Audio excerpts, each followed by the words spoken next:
Para España 2000 Televisión, señor José Antonio Ocio, secretario general de España 2000, de 47 años y empresario de profesión. José Antonio, buenas tardes. Buenas tardes. ¿Qué hace una persona como tú, que encima eres empresario, podrías complicarte menos la vida, te involucres en la política cuando la mayoría de gente no lo hace en España? Bueno, yo me involucro en política porque creo que es una necesidad. Creo que hay muy poca gente que se involucra en política hoy en día por razones de comodidad y yo creo que hay un espacio a ocupar por una serie de personas que piensan como yo. Solo no podría hacer nada y la única manera que yo conozco y existe es agrupándome en un partido político que sea lo más afín posible a aquel objetivo que yo tengo, que es la solución de arreglar todos los problemas de España de una determinada manera y en una determinada dirección. Vi que coincidíamos en ideas y pensé que alguien tenía que dar el paso. Entonces, si como yo antes o después llegan a pensar muchas más personas, convertiremos esto en algo muy serio y que dará soluciones a muchos de los problemas. Hablabas de unos problemas. ¿Cuáles crees que son, por ejemplo, los 5 problemas que más preocupan a los españoles de hoy en día? Bueno, pues en este momento la crisis económica podría ser uno de los problemas más agobiantes y acuciantes. Lo que pasa es que de él mismo se derivan otros muchos. Podríamos hablar de la unidad de España, podríamos hablar del terrorismo, podríamos hablar del paro, podríamos hablar de nuestras relaciones exteriores, podríamos hablar de muchas cosas. Es decir, no sé si he enumerado 5 o más, pero hay muchos temas que a mí personalmente me preocupan y que con las personas con las que yo hablo habitualmente les preocupan. De España 2000, que es el partido en el que milita, se ha dicho de todo, pero nosotros queremos saber cuál es la definición correcta de España 2000, si queremos ser imparciales y no incurrir ni en prejuicios ni en estereotipos. España 2000 la han tachado de todo, como tú bien dices. Nos han llamado xenófobos, racistas, ultraderechistas, fachas, hay muchos otros adjetivos que nos han puesto siempre, o apellidos. Yo nunca he creído en eso. Yo siempre he creído que el que se limita a insultar a alguien por medio de frases y además le da un tono peyorativo, normalmente no tiene razón. Yo siempre he creído que nosotros hacemos las cosas bien, es más, tenemos mucho más cuidado que el resto, precisamente por todos esos prejuicios que hay de una determinada gente hacia nosotros, en pulir muy bien nuestras frases, nuestros lemas, nuestras manifestaciones, nuestras concentraciones, nuestros actos, en definitiva. Y eso nos hace todavía perfeccionarnos más. Es decir, yo creo que estamos en una buena línea. Muy bien, José Antonio.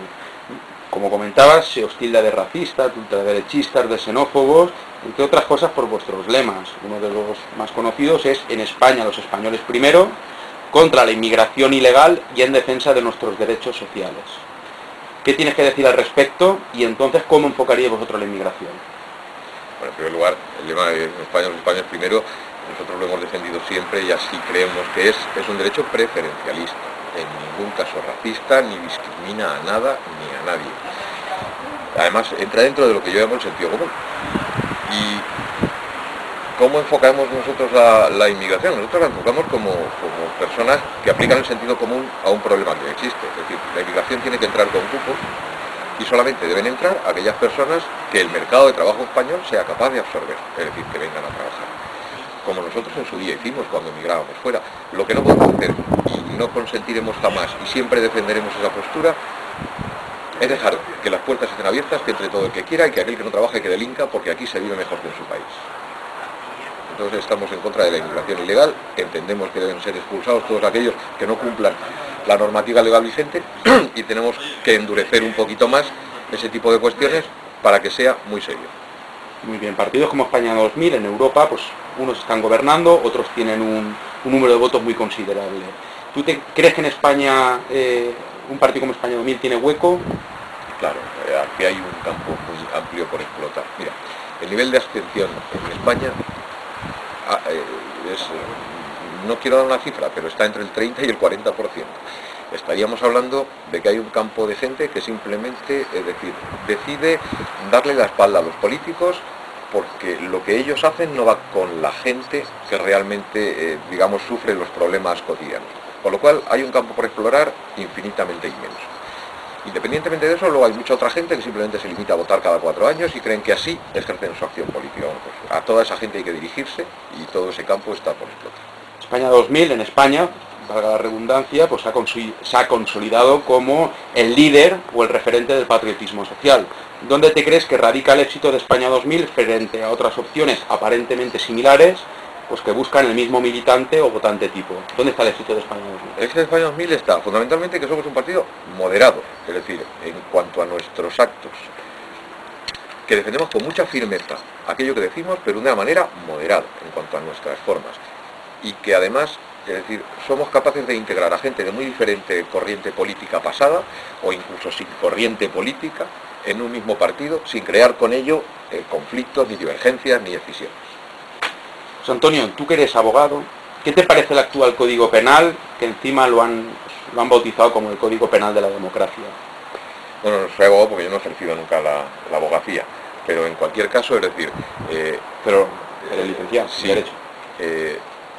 A mí me parece que el Código Penal es blando, es decir, es un Código Penal que debería endurecerse en determinadas cuestiones y puntos, y pues con respecto a delitos contra el terrorismo, con respecto a delitos contra la pederastia o con respecto a delitos que claman socialmente a la población cada vez que un hecho, digamos, no agradable evidentemente sale a la luz y a todos nos consterna, pues debería endurecerse. ¿Por qué? Porque es la única forma de pararlo, es decir, en un Estado de Derecho, el Estado de Derecho debe ser fuerte, es decir, si no se convierte en algo como por ejemplo lo que ha pasado en el Ejido o en otras poblaciones, que es la ausencia del Estado de Derecho.